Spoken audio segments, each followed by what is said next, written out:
we're going to talk about SNP scandals, and yes, there's been plenty of them today in the paper. We've done a run through of some of the big ones, but we've had to limit it to the last 5 years just because there's so many of them. I'll kick off as well just by mentioning that we would love to talk about Operation Branchform. That's the investigation into financial mismanagement within the SNP, but due to, or alleged financial mismanagement, but due to legal reasons, we obviously can't talk too much about that. Of the ones that are in the paper today and that we're looking at, Chris, you've picked two health secretaries to talk about. We'll kick off maybe with Michael Matheson. Michael Matheson and his iPads scandal. Yeah, the former health secretary who's just stepped down at this election. I think the reason he stepped down at this election is because he's such a busted flush after the iPad gate, as it ended up being called, which was when Michael Matheson made a false claim, essentially, for around £11,000 for a mobile phone roaming bill while he was on holiday over New Year in Morocco, which he said was for parliamentary purposes. And therefore, the Scottish Parliament said, OK, we'll pay your bill for you. We'll pay this bill for you, because if it was this for MSP purposes, that's absolutely fine. He said, yes, it was. Yes, it was. This was all in writing, and he made this declaration. And then it turned out that, no, it wasn't. It was actually for streaming and the streaming of football matches on his MSP iPad, which I don't think falls under the bracket of parliamentary purposes, which he'd actually declared. Even if you're on the sport committee, I don't think it quite falls into that. No, indeed. So this was a terrible, terrible mistake. And he said, I've only actually just found out from my family that, they've just admitted to me that they were watching the Celtic and Rangers games and whatever else was on that Christmas. He threw his children under the bus. You could say that. I wouldn't say that, Lorna. Well. But in fact, yeah, he did, didn't he? He threw his kids under the bus, his boys. Yeah. And then the likes of John Swinney and Humza Yousaf at the time rolled in behind him and said, he's a good man, nothing to see here, move along. Well, let's talk about John Swinney's involvement in this, because it's a good one, because he obviously replaced Humza Yousaf in the middle of all of this, and then came out swinging for Michael Matheson when it came to the sanction that the Parliament was imposing on him for breaking the rules so brazenly. Yeah, he did. He said that the process was prejudiced, didn't he, at the time? Yeah. Essentially saying it was rigged, like completely ignoring all the facts that were staring everyone in the face about this. And Matheson was handed this record suspension from Parliament. This was a huge story, right? And this story is unusual because it was one of the few stories which, as we say in politics and political journalism, cut through with the public. This was something that people could relate to and people had heard about and made people think, aye, right, mate, really, you didn't know about this.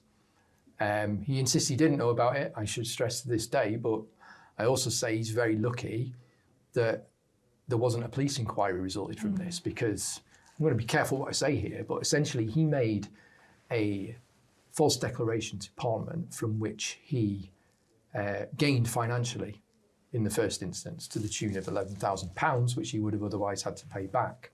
So the fact that police, when a complaint went into them, said, nah, nothing to see here, we're not going to look into this, that to me at the time, and still begs some questions of why Police Scotland are keen to look into some things but not others, even when there is potential evidence staring him in the face. But anyway.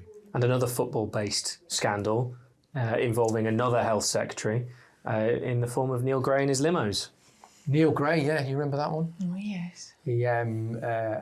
His limo trips to the football matches. Where he said he was behaving more as a fan than a minister. Yeah, he eventually said that, right? After, that had to be bad out of him, didn't it? Absolutely. Initially, they were like, he was just on ministerial business, going to watch his favourite team. Yeah. With free tickets. And Hampden and Pittodrie. And taking in the ministerial car. I mean, that whole thing was absurd, right? Because, the Scottish Government and the SNP thought, right, we're going to have to stick to this line that this was entirely ministerial business. So they came up with these increasingly preposterous, convoluted reasons for why he was there.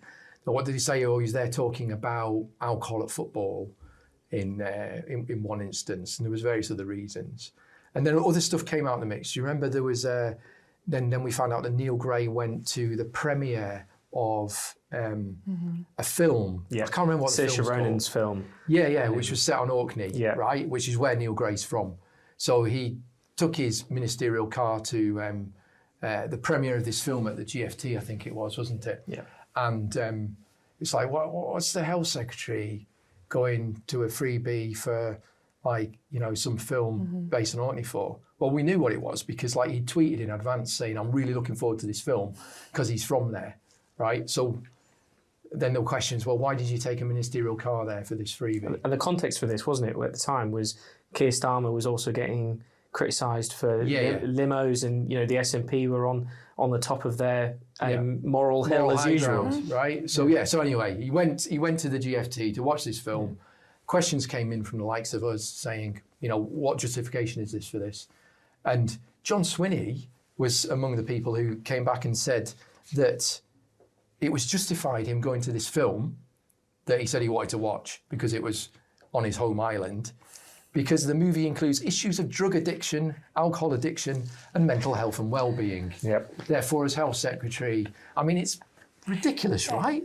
Yeah, I mean, you'll pay for me to go and watch All the President's Men at, you know, the cameo, right? Absolutely. Yeah, I mean, as we always say, there's politics in everything, right? You know, you get away with that. I mean, it's absurd. I mean, they're taking the piss. Okay.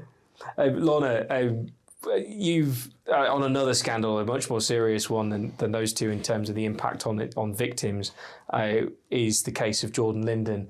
Do you want to run through that? That's more recent in the last few weeks and months.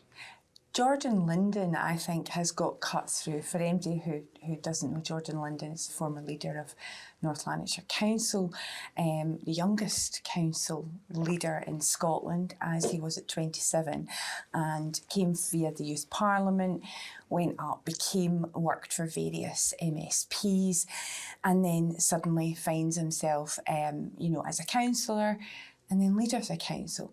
And quite literally, I think it was within about a month, we learned that he had, there was questions about complaints that had been going in directly to SNP headquarters about him, and nobody had done a thing. So it was a case of digging, and suddenly, victims, as we can now say, since he's been convicted, of a very large number of very serious charges, they were right, and nobody at the SNP was taking this seriously at all. I mean, it was unbelievable. And these people do not have a moral compass. If you have young people, contacting you saying, I have been abused by whoever it is, what are you going to do about it? I will happily speak, and you do nothing. In any other workplace, that's why people get this. In any other walk of life, you would expect that there would be an investigation.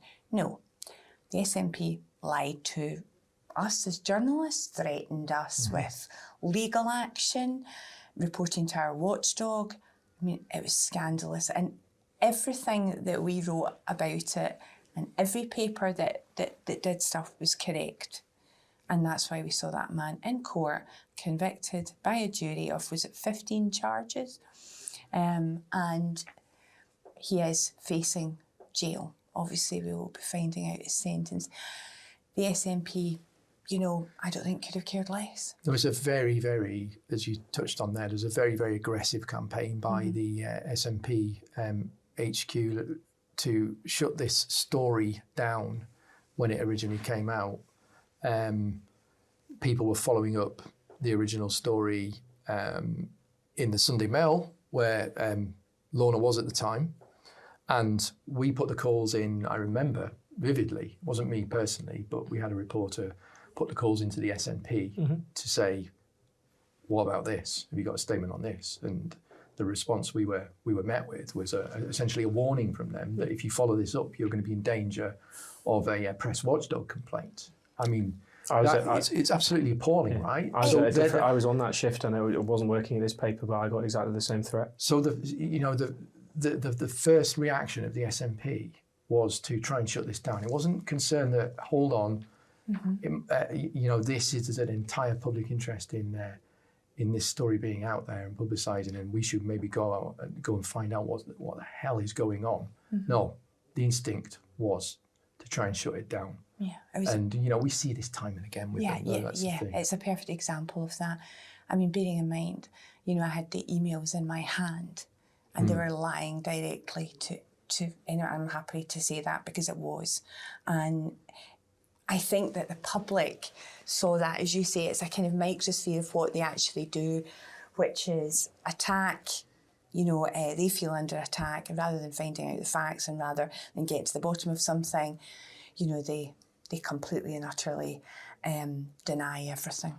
I mean, this is something obviously that readers and viewers don't see, right? You see a finished product story which goes on the website or in the paper, but behind the scenes there's a hell of a lot goes on, and there's a hell of a lot of behaviour from not just the SNP, right, but other political parties and the way they try to shut down scandal stories, which is, bit of an eye-opener.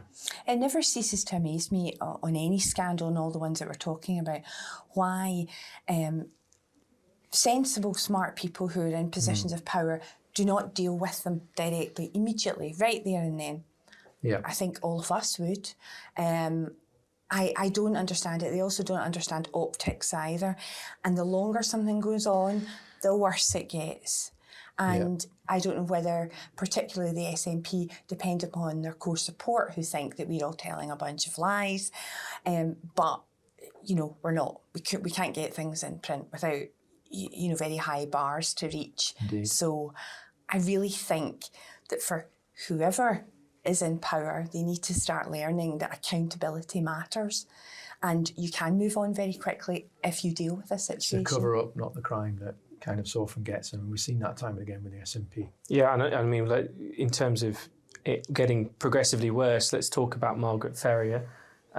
Chris, she was obviously forced out as an MP after being convicted for her COVID rule-breaking trip to London. The political fallout from that was massive, wasn't it?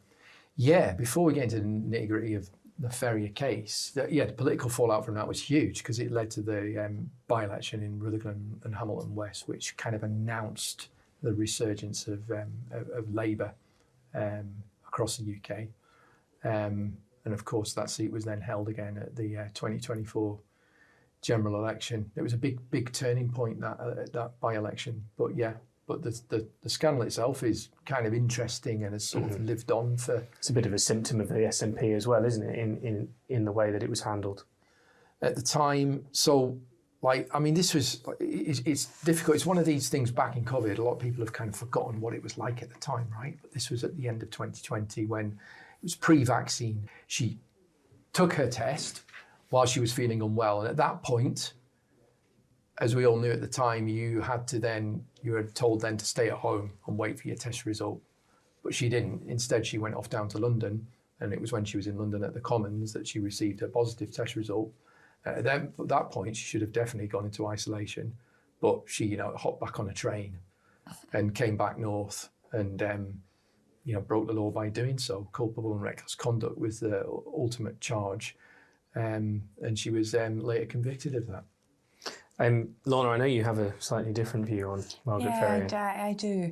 Because Chris is right about you've got to think about the context. It was like, COVID was all-encompassing. Nicola Sturgeon was standing up every day telling us what to do. She was in direct contrast to Boris Johnson, who is, was looking as if he was floundering right, left and centre. And they were attacking Johnston a lot, right, for how he was dealing with the pandemic, which, not wrong. However, I think that when Margaret Ferrier, who I think it was a mistake, this was a long time, SNP activist turned MP. I think she got frightened. I think she made a mistake, and nobody can tell me that there weren't hundreds, if not thousands, of people that were breaking COVID rules, right? But what concerns me about it is how much the SNP leapt on it. It was like, we have to go really hard on this woman because we have been criticising, and it it just shows you how they can turn on their own. I mean, that woman was hung out to dry. I mean, we all know that there was activists on the phone. There was people on the phone saying, you know, Margaret's done a terrible thing. Well, this is terrible. This is a huge scandal. And, you know, Blackford was like causing mayhem down south. He wanted her pension taken away from her. I mean, this is I have a certain degree of sympathy.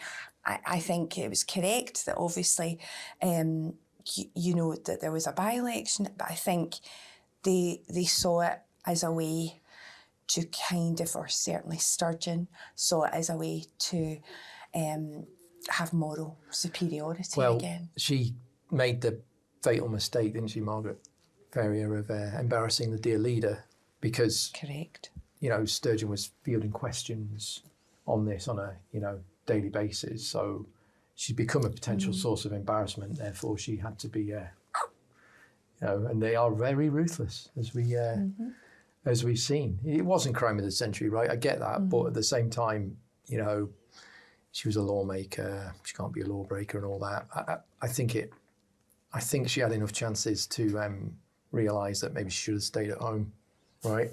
But I'm sure she thinks that now. It's not crime of the century, I get that. Let's talk about another COVID-related scandal, the one of deleted WhatsApps. It's one of these ones that are close to my heart, which is obviously Nicola Sturgeon and John Swinney both deleted all of their pandemic WhatsApps, knowing, certainly after Nicola Sturgeon promised live on TV that she would save hers, but also knowing full well that there would be a public inquiry. The mass deletion of WhatsApps has been criticised by COVID bereaved and the families in relation to that, and it's eventually led to them banning the use of it altogether. But that as a scandal kind of sums up their hatred and dislike of transparency, doesn't it? Absolutely. I mean, Nicola Sturgeon could not have been clearer when she was asked at the height again of COVID, during people, you know, our concerns about elderly people in care homes and in hospitals, and she could not have been clearer. I will keep everything, as you know, I think it was Kieran on Channel 4 then at that time who asked her, everything, you know, WhatsApps, emails, everything. She said it out her own mouth. She actually kind of scoffed at the idea that she wouldn't, right? Yes. And that shows you that what comes out, sometimes their mouths and the truth is very far apart.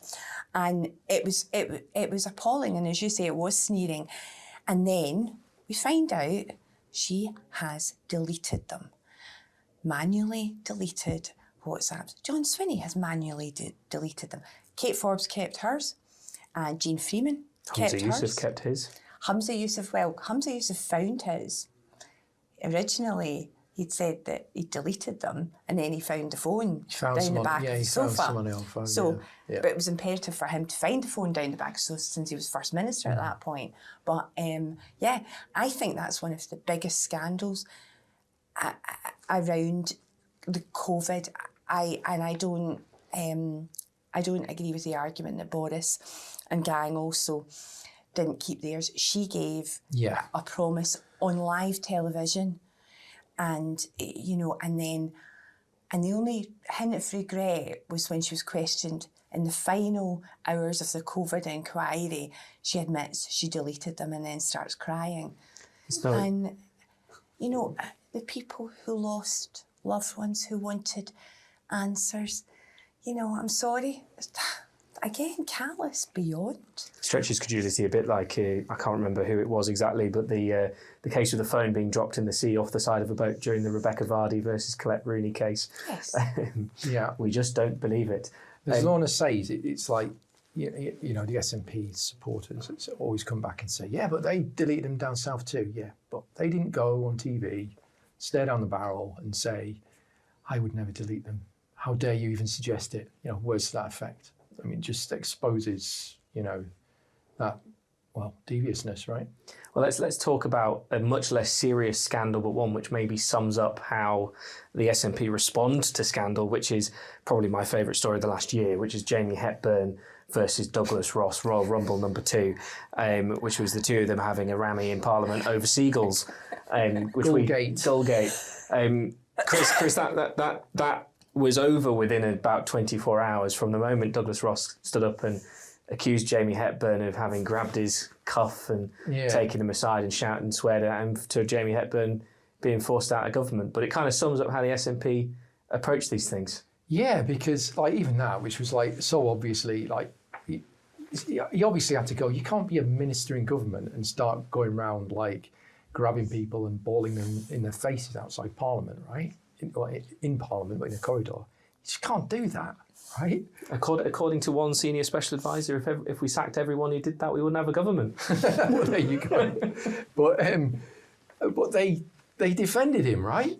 Big time. They defended him. They came out. You were there, I think, Connor, that day, and they had some preposterous press conference where Hepburn parroted some line or other, didn't they? And then the special advisor sort of solemnly said, "You're going nowhere." It's like, well, you obviously had to go because I think Douglas was threatening a complaint to police at some point as well, wasn't he? But I mean, this thing was witnessed by people, and like, yeah, he had to go. I mean, the whole thing was ridiculous. Like going back to the reason why they were so het up was because Douglas Ross was demanding more time to talk about this seagulls issue in the North East, wasn't he? And like Jamie Hepburn, as the Parliamentary Business Minister, was saying no. And yeah, Douglas Ross, who's leaving Parliament, he'll be missed. Completely if purely for the fact that like he really winds people up, and that was really great fun sometimes. I think he will be missed because he does what a good backbencher on whatever party does in Westminster, which is hold, their own party and or government to account. Yep. And I think the problem with the SNP, and Douglas Ross is a good example, and the seagull thing is that they play the man instead of the ball all the time. Deal with the issue. Don't turn it into who's saying it, and you're playing to your baseline. It's the worst kind of politics. Be better. Do better. Oh, we'll see about that. Absolutely. Well, the last question on this one is we've got Professor James Mitchell, who's an expert on the SNP and the Scottish Parliament as well, in the paper talking about the long run of scandals that the SNP have overseen. He says, I'm quoting here, "It has abused power, the SNP, been secretive, channelled public money into favoured groups, neglected important public services, and turned government into a campaign machine." He then adds that Nats chiefs have preferred to sit back and hope a scandal would blow over rather than show leadership and true action. I think from our chat, you both would agree that rings true. He's a smart man, knows the history of the SNP, and if he's saying that, I think you have to take note. They just don't understand the optics. They need to start understanding the optics of things and not taking support for granted. I mean, they've been in power for 19 years, right? So you would expect them to have a few scandals under the belt, but I mean, they've got a whole stream of them, haven't they? I mean, they've done more than their fair share to bolster the scandals industry in Scotland, even if nothing else. Well, Chris, Lorna, thank you very much for speaking to us.